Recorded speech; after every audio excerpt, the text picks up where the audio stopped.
Bonjour, je m'appelle Amanda McCoy et je suis chirurgien orthopédique pédiatrique à l'hôpital pour enfants de l'Université de Pittsburgh. Avant de venir à Pittsburgh, j'ai travaillé pendant environ 3 ans à l'hôpital Tenwik de Bomet au Kenya. J'étais directrice du programme de résidence en orthopédie pour l'Association panafricaine des chirurgiens chrétiens et le Collège des chirurgiens d'Afrique orientale, centrale et australe. Aujourd'hui, nous allons parler de la gestion de l'ostéomyélite chronique. Je n'ai aucune déclaration financière ni aucun conflit d'intérêts. Nous allons d'abord parler de l'étiologie de l'ostéomyélite. Nous parlerons un peu de l'épidémiologie, puis de la classification en sciences fondamentales et enfin des options thérapeutiques. Enfin, nous aborderons certaines complications. Voici l'un de mes patients. C'est un garçon de 14 ans. Il me présente avec une douleur insidieuse à la cuisse. Après une radiographie, nous avons pensé qu'il s'agissait soit d'un sarcome d'Ewing, soit d'une ostéomyélite chronique. Nous avons fait une biopsie incisionnelle et confirmé qu'il y avait du pus, puis il a commencé à prendre de la rumine et a subi une séquestrectomie à l'adresse. Comme vous le savez, l'ostéomyélite est une infection osseuse bactérienne ou fongique. Elle se présente hématogène, ce qui signifie qu'il y a une bactériémie dans le sang et qu'elle finit par s'installer dans l'os. Nous reviendrons sur ce mécanisme d'action dans un instant. Traumatique à la suite de fractures ouvertes et iatrogène à la suite d'une chirurgie de fixation osseuse. Il s'agit d'un enfant de 12 ans qui s'est présenté à ma clinique avec une fracture ouverte. Vous pouvez la voir ici. Il a malheureusement développé une ostéomyélite diffuse. En termes de classification temporelle de l'ostéomyélite, aigu signifie une apparition inférieure à 2 semaines, subaigu inférieure à 3 mois, et chronique, ce qui est notre sujet d'intérêt aujourd'hui, plus grande que la durée de l'infection est de 3 mois.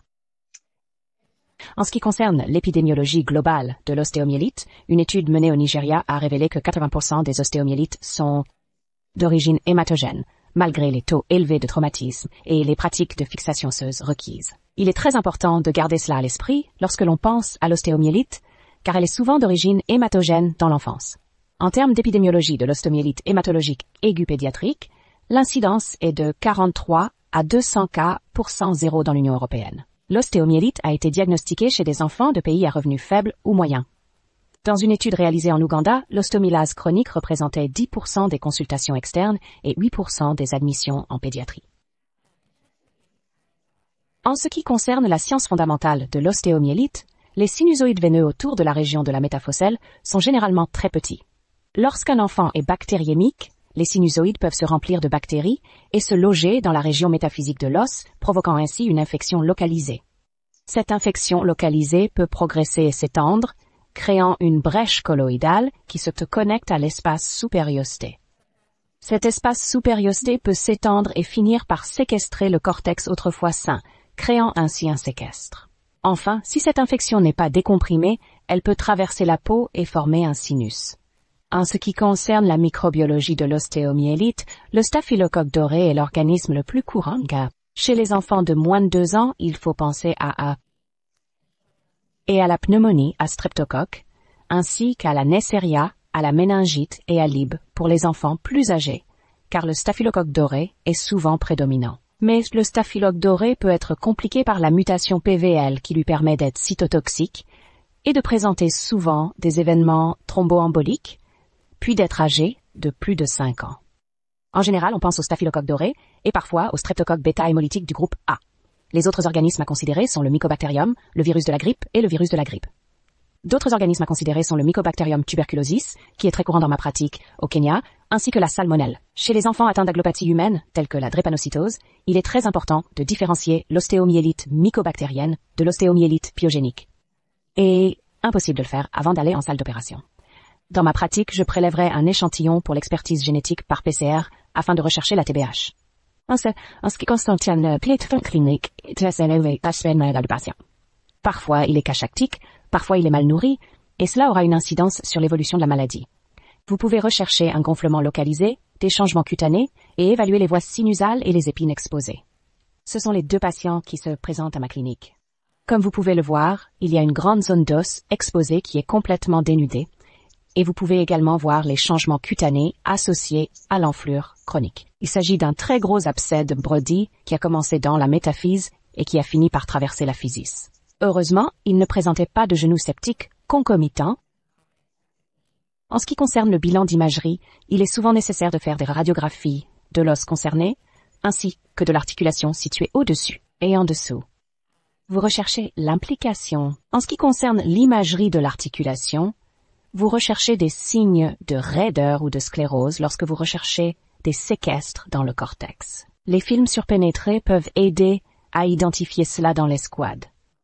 Ensuite, si vous avez les capacités ou l'accès à la tomodensitométrie, cela peut être très utile pour déterminer les sites de sclérose ainsi que la maturité de l'enveloppement. Lorsque vous planifiez votre prise en charge chirurgicale, en termes de bilan biologique, l'ESR, la CBC et la CRP sont souvent normales en l'absence d'exacerbation aiguë parce que l'infection n'est plus sous pression.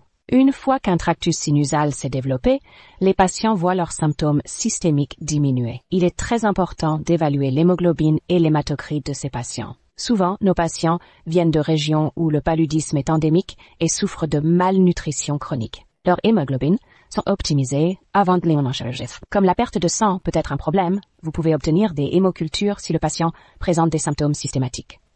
Je déconseille les cultures de sinus car elles sont souvent contaminées par une flore mixte et ne vous donnent pas vraiment trop de données et ne vous permettent pas de structurer votre approche pharmacologique. Et comme il s'agit d'une ostéomyélite chronique, c'est un problème chirurgical. Souvent, on ne se fie pas aux antibiotiques. Pour déterminer je recommande d'obtenir des albumines pour déterminer l'état nutritionnel du patient.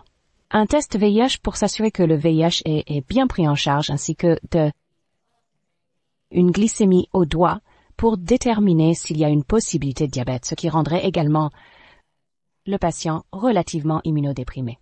Comme je l'ai déjà dit, lorsque vous envoyez vos cultures et votre biopsie, nous devons nous rappeler que nous devons biopsier ce que nous cultivons, et la culture serait une biopsie. Je recommande souvent d'envoyer un échantillon d'experts en génétique s'il est disponible pour rechercher la TB. Il est important que cet échantillon ne soit pas contaminé par du sang. Voici un autre patient qui s'est présenté à ma clinique avec une ostéomyélite chronique. Il était en fait un peu plus malade sur le plan systémique. Comme vous pouvez le voir, il présente un drainage purulent, actif et abondant. Beaucoup d'entre vous connaissent la classification de Cerny-Matter de l'ostéomyélite chronique de l'adulte. Il s'agit d'un système de classification en deux parties où l'on classe la localisation anatomique de l'infection avec l'os ainsi que l'état physiologique de l'hôte. Le premier stade est une ostéomyélite médullaire sans rupture de la corticale. Le deuxième stade est une ostéomyélite superficielle qui touche principalement le périoste. Le troisième stade est celui de l'ostomylase localisée que nous avons l'habitude de voir avec le développement de l'enveloppement et de l'équestre. Et le quatrième stade est celui de l'ostéomyélite diffuse. Il est important de savoir que si l'on compare l'ostéomyélite chronique de l'adulte à celle de l'enfant, l'enfant a tendance à avoir une formation d'invalide plus robuste parce qu'il est encore en pleine croissance.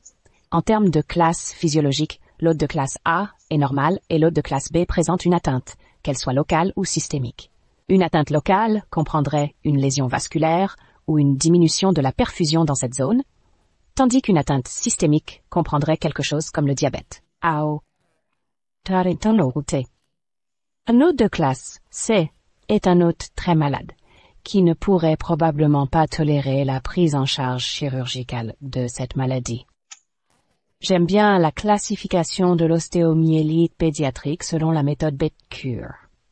Développée au Malawi Cure Hospital, elle reconnaît que les enfants ont des fesses ouvertes et qu'ils développent une réponse immunitaire plus robuste.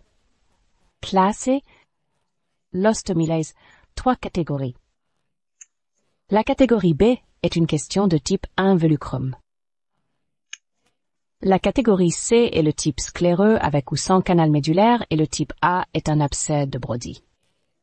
Là, il va être une zone circonscrite correspond à l'abcès de Brody. Quelles sont les stratégies de traitement? La première stratégie de traitement doit être d'optimiser les patients. Ensuite, il faut tourner et les tissus dévascularisés, puis gérer l'espace mort, suivi de la reconstruction, de la stabilisation et de la rééducation. Nous l'avons d'abord traité pour une ostéomyélite aiguë, puis nous avons envisagé un traitement pharmacologique. Nous allons les passer ça dans l'autre. Il s'agit d'une patiente qui a été admise dans notre service de pédiatrie avec ostéomyélite chronique. Pour ce qui est de l'optimisation du patient, il faut tenir compte de son état nutritionnel. Comme je l'ai dit, c'est extrêmement important. Pendant leur séjour à l'hôpital, les patients doivent bénéficier d'un régime riche en protéines. Il faut également tenir compte de leur état immunitaire. Comme nous l'avons déjà dit, il faut rechercher le VIH, le diabète, l'âge, les hémoclopathies, la tuberculose et le paludisme.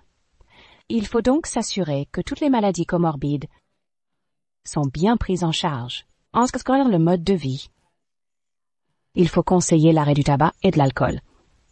Voici donc une fillette de 10 ans qui se présente à ma clinique et que nous avons d'abord traitée pour une ostéomyélite aiguë. Nous pensions avoir fait un abraham thyroïdien, mais elle est restée absente pendant plusieurs mois et est revenue avec cette ostéomyélite chronique et des microfractures qui ont conduit à une déformation en rocker-bottom. En ce qui concerne le débridement, nous aimons appliquer les principes chirurgicaux utilisés pour traiter les néoplasmes agressifs. Parfois, vous devrez procéder par section de blocage en planifiant vos incisions. Il est important de travailler autour des sinus drainants. Parfois, je fais une incision près du sinus de drainage et je l'excise en entier car cela me montre l'emplacement de la séquestre. Il faut s'assurer que les incisions sont pratiquées sur les lits musculaires et non sur l'os sous-cutané afin d'obtenir une couverture adéquate. Il faut également s'assurer que les incisions permettent un drainage dépendant, donc pas sur le devant de la cuisse, plutôt vers la face postérieure de la cuisse. En ce qui concerne la gestion de l'hémostase, vous devez placer les positions en position de Trinidad-Landberg. Cette position permet de diminuer le flux sanguin et donc de réduire le saignement opératoire. Vous devez envisager l'utilisation judicieuse de garrots, même chez les patients atteints d'hémoglobinopathie. Il est important de bien planifier l'intervention afin d'obtenir une efficacité chirurgicale et d'utiliser les compresses, de manière à pouvoir compresser une zone pendant le travail, puis de changer de compresse. Je dirais que c'est la partie la plus importante. Souvent, ces os infectés sont presque vascularisés et la perte de sang peut être très importante. Et n'oubliez pas que si vous devez interrompre la procédure pour obtenir un contrôle sanguin, si c'est ce que vous devez faire, lorsque vous réalisez vos corticotomies, vous devez éviter de découper le périoste circonférentiel, car c'est le périoste sain qui permettra à l'infection de guérir. Il faut envisager de retirer les implants s'ils sont retenus, si possible. Parfois, si la fracture n'est pas guérie, vous devrez conserver l'implant, vous devrez peut-être effectuer une IND et attendre qu'il y ait une union osseuse avant de retirer l'implant. Comme je l'ai déjà dit, il faut parfois procéder à un brossage en bloc de l'os et des tissus dévascularisés environnants. En ce qui concerne la gestion de l'espace mort, je conseille vivement la thérapie éolienne par pression négative si vous avez la possibilité de sectionner le mur. En général, nous utilisons des abdos du thorax ou nous utilisons un tube thoracique, puis nous pouvons utiliser une bande et la relier à la section murale. Cela permet de réduire la taille des plaies. Lors de la mise en place de votre prise en charge, vous devrez envisager la mobilisation des tissus mous pour couvrir les défauts. Vous pouvez envisager des lambeaux de rotation, comme beaucoup d'entre vous le savent, des lambeaux de solaire et de gastroc. Et puis, parfois vous retirez un très grand séquestre lorsqu'il y a une très grande cavité médulaire exposée. Vous pouvez en fait greffe osseuse aiguë dans la méthode Popinel et permettre la cicatrisation. Enfin, je pense que les entretoises et les billes de myofacarate de polyméthylantibiotiques sont très utiles, en particulier lorsque vous prévoyez de mettre en scène le débridement et la construction. En ce qui concerne la stabilisation de la reconstruction, vous pouvez effectuer un raccourcissement aigu pour les défauts inférieurs à 2 cm une fois que vous avez effectué votre résection en bloc et vous pouvez fixer ces défauts avec une fixation interne ou externe. Le risque l'interne est que les implants soient colonisés et qu'il soit difficile d'éliminer l'infection. L'inconvénient de la fixation externe est qu'il peut y avoir une écoute du site de la broche. Comme nous l'avons déjà dit, vous pouvez utiliser la méthode Popinel de greffe de spine cachée pour les grands séquestres qui ont été enlevés. Vous pouvez également envisager des autogreffes libres structurelles ainsi que des allogreffes structurelles pour reconstruire des défauts très importants. Une bonne méthode à envisager est le transport d'os. Si vous avez accès aux fournitures, vous pouvez l'utiliser avec un fixateur circulaire ou un fixateur monorail unilatéral. Enfin, pour les défauts de l'avant-bras ou de la jambe, on peut envisager des procédures de pontage. Voici donc un enfant que j'ai pris en charge et qui présentait une ostéomyélite diffuse et une fracture pathologique. Ce que j'ai fait, c'est que j'ai dû réaliser la fenestration. Il s'agit donc d'un clou terminal recouvert d'antibiotiques que nous avons posé après avoir réalisé un séquestre. Nous avons ensuite retiré le clou après l'union du chef et nous avons attendu qu'il forme une structure invalide pour effectuer une seconde séquestrectomie. En termes de rééducation, encore une fois, j'insiste sur le fait que l'alimentation est extrêmement importante. Vous devez également envisager de protéger le port de poids jusqu'à ce qu'il y ait une union osseuse mature et inestimable. Ce petit garçon dont je me suis occupé ici a 5 ans. Comme il souffrait d'une ostéomyélite chronique, il a subi une fracture pathologique. C'est très difficile d'avoir un os cassé et infecté.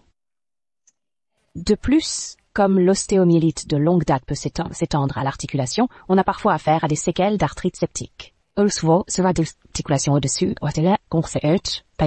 Il est donc très utile pour les patients de travailler avec la kinésithérapie. En ce qui concerne les traitements mucologiques, ils ne sont généralement pas indiqués à l'homme s'il y a eu un débridement adéquat. Cependant, il peut arriver que vous souhaitiez envisager des antibiotiques suppressifs si vous attendez que l'enveloppe mûrisse avant de procéder à une cyclostrectomie définitive. Il s'agit d'un enfant de 13 ans qui s'est présenté à ma clinique et qui souffrait d'une ostéomyélite chronique du fémur distal. Il a développé cette déformation rétrovotum, puis une fracture au-dessus, comme l'enfant de 5 ans. Nous l'avons fixé avec un clou Anders couvert d'antibiotiques, ce qui lui a permis d'atteindre l'union osseuse. J'ai réalisé une ostéonomie de fermeture antérieure et nous enlevons l'ensemble de ce défaut pour le raccourcir de manière aiguë. Une fois l'os guéri, nous avons retiré le clou antibiotique et effectué une autre sarcostrectomie guidée par scanner. En ce qui concerne les directives de traitement, j'aime bien la classification de Penny pour l'ostéomyélite chronique pédiatrique. Non seulement elle vous indique comment décrire l'ostéomyélite, mais elle recommande également une stratégie de traitement. Ainsi, dans le cas d'une ostéomyélite typique, vous enlevez, il y a une question. Si elle est arthritique, qu'il n'y a pas d'infolucra, alors il est conseillé d'observer la situation pendant 3 à 6 mois. Et d'envisager ensuite une résection. Et puis sclérotique. On peut rechercher des séquestres sur cortex et procéder à des sucrostectomies. Et enfin, il y a un compteur de Cerny augmenté. La classification de l'ostéomyélase chronique de l'adulte que j'ai trouvée est également utile. Elle décrit la classification ainsi que le traitement et la prise en charge chirurgicale initiale. Dans le cas de la médulaire, on peut pratiquer une henrificotomie et un alésage, puis placer des antibiotiques à l'adresse et procéder à une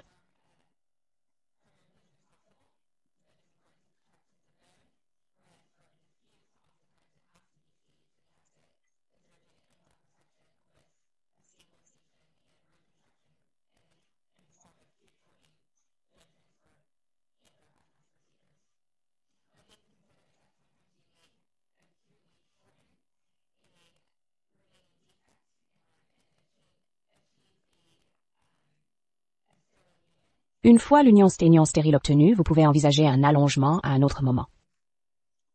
En termes complications, comme vous le savez, il peut y avoir des défauts focaux et segmentaires, des déformations angulaires, des différences de longueur de jambe, ainsi que des troubles physiques, qui entraînent des différences de longueur de jambe dans les déformations angulaires. Il faut également tenir compte des fractures pathologiques. Dans une étude réalisée aux États-Unis, 4,7% des enfants présentant une stomie du fémur présentaient des fractures pathologiques associées. C'est très fréquent. Comme vous le savez, la présence prolongée d'un canal sinusal présente un risque de dégénérescence maligne et de carcinome épidermoïde, ce qui doit être pris en compte, ainsi que de septicémie généralisée. Enfin, si une infection ne peut être maîtrisée et qu'elle met la vie en danger, il faut parfois envisager l'amputation. Il a été transféré d'un autre hôpital à ma clinique et avait déjà subi plusieurs débridements par irrigation sur il progressait, j'ai été confronté à cette hanche. Nous avons procédé approfondi sur ainsi qu'à une résection de déblocage de tout le fémur proximal malheureusement, et il continuait à développer une infection. À un moment donné, pendant les mois d'hiver, nous avons obtenu l'expertise génétique et il s'est avéré qu'il s'agissait en fait d'une tuberculose. Par opposition à une hanche septique non traitée qui a évolué vers cette ostéomyélite chronique. Il est donc toujours important de garder à l'esprit que l'on peut avoir une ostéomyélite pyogénique, mais aussi une tuberculose. Et que parfois, la tuberculose n'est pas une maladie. Parfois les deux. J'aimerais vous remercier pour votre temps et votre attention, et j'attends avec impatience la discussion du prochain jour de la conférence. Je vous remercie de votre attention, et je me réjouis de la discussion qui aura lieu le lendemain de la conférence.